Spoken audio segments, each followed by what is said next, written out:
Olle oltanii kunis bullee bultanii bakka jirtanitti nagaan keenya kanonni irraa ka'eessin haadha qabu kuni kabajamaa keessan sagalee bosonaati. Akkam jirtan nagayaa fayyaa qabdu.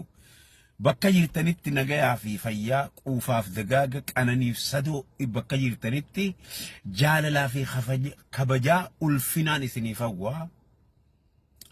Bakka jirtan maratti namni afaan kana dubbatu. Duraan dursinee hangafoota oduudha. Mootummaan Itiyoophiyaa khara nageenyaatii fi khara hundaanuu irra dalagaadhaa jirti. Takka keessaa uummanni Oromoo eega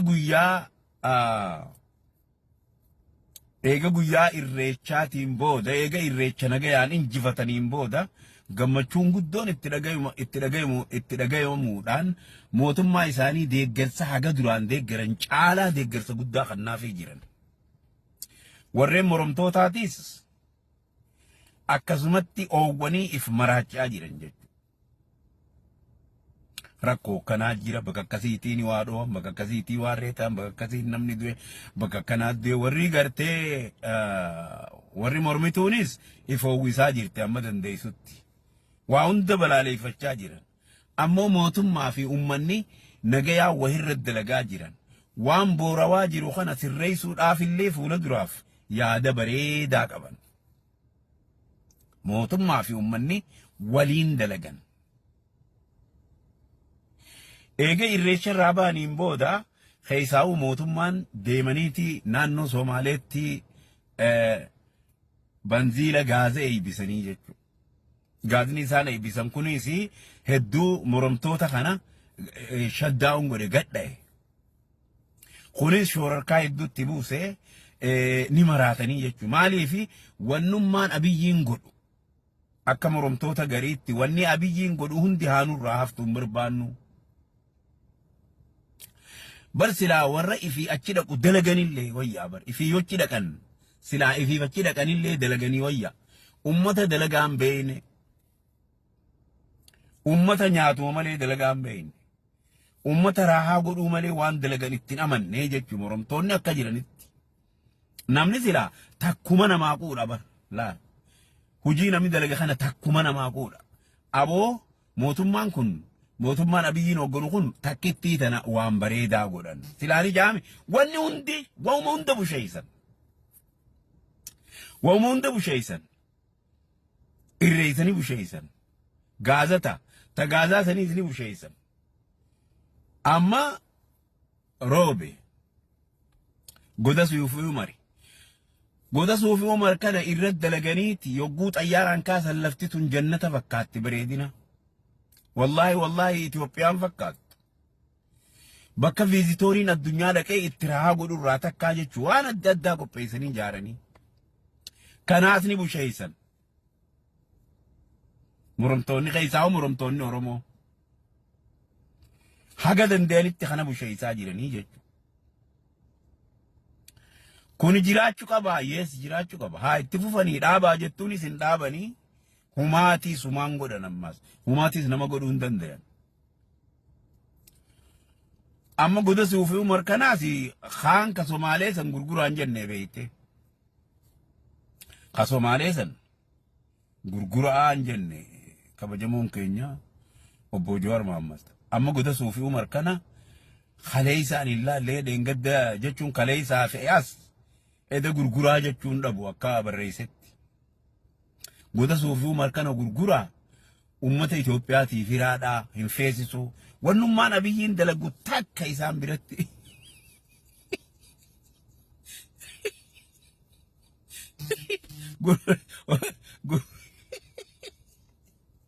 Gurguraa qoodaa jechuudha.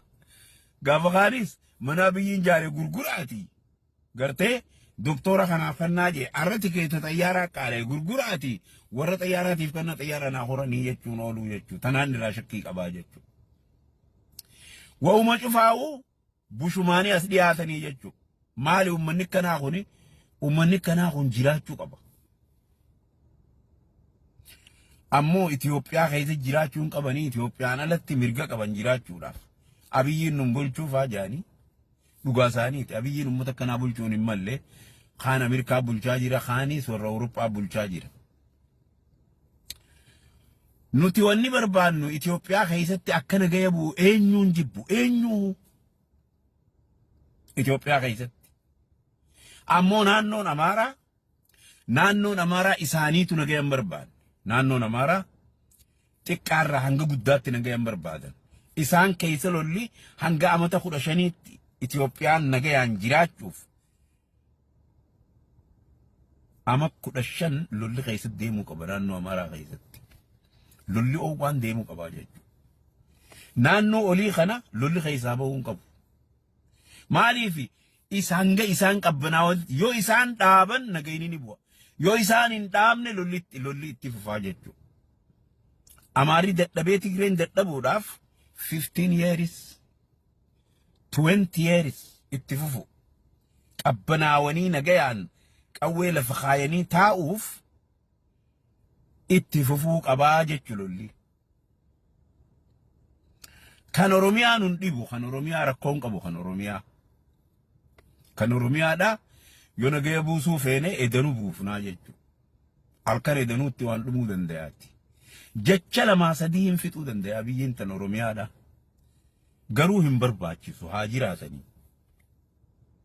هاجراتني كان نما بوليتكسيتو اتلاقبا مالي نمنو خون اتلاقبو دندان امني وني بربادو نغي نوبوسا اماري تكا نغي نوبوسا انجن هنگا اماري jilbiifatee dhagaa mataarra kaayatanii akka manguddoo teenya dura godhaa turan san akkasitti dhagaa mataarra kaayatanii jilbiifatanii nagaya gaafachuu qaban mootummaa isaanii kajiru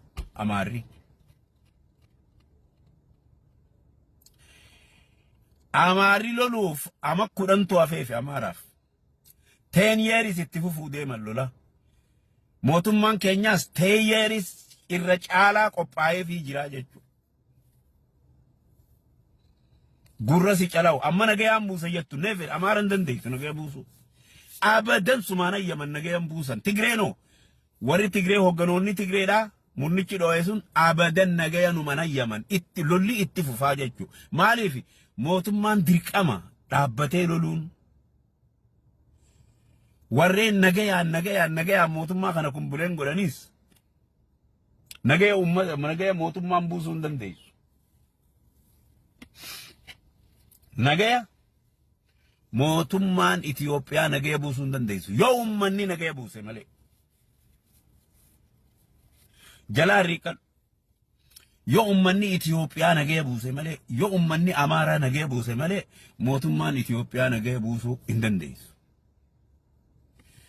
yoo ummanni Tigraay nagaya buuse malee mootummaan Itiyoophiyaa nagaya buusuu hin dandeessu nagayaan buusa jee militarii hanga fedhe geessuus nagayin hin bu'u qawween numa dhawamtii namni ni du'a militarii sin jeesan militariin isaan fixaa jechuudha yoo namni tokko waraana Itiyoophiyaa irraa du'e ummanni kun nama kudhan faadhumaa jechuudha maaliifi kuni waan loluuf deema kun ummanni kun loluun deemu bara difeensii galu jira duuti eenyuufuu gaarii miti duuti mootummaafis gaarii miti ummataafis gaarii miti duuti mootummaa Itiyoophiyaatiifis gaarii miti ummata Itiyoophiyaafis gaarii miti ummanni Tigraay ummanni Amaaraa qabbanaa'uuf ganna kudhantu hafeefi ganna kudhan loluuf ta'an hin ifatina 10 years loluuf ta'an Oromoo keessallee warri gartee lola barbaadu isaanii galuu ta'a isaanii galee isaanii wal qabatanii mootummaa kana ni cabsina jedhanii itti duulanii khardukkaa'u naannoo sani khardukkaa'u lafa sani ummata naannoo saniiti amma ummanni Tigraay akkam jira namummaan qabanii jechuudha akkasii waliini murni tokko loluu deemaa jechuudha ilmoo namaatiin rifata tanaafuu warreen akka Joohar kunis itti hidhamanii jiran Amaaratti faannootti hidhamanii jiranii faannoo waliin as dhiibachaa jiran lolli lola hanga Amaarii jilbiifatee nagaya barbaadutti nagayin hin jiru hanga Tigreen nagaya barbaadutti nagayin hin jiru ummanni Oromoo immoo manguddoon Oromoo hayyootiin Oromoo bakka takkaa nagayaa jechaa jiran nagaya barbaannaa jechaa jiran nagayini Oromoof ni bu'a ammoo akkatti bu'u qaba seeratti bu'u qaba gattaanii wal mari'atanii nagaya buusuun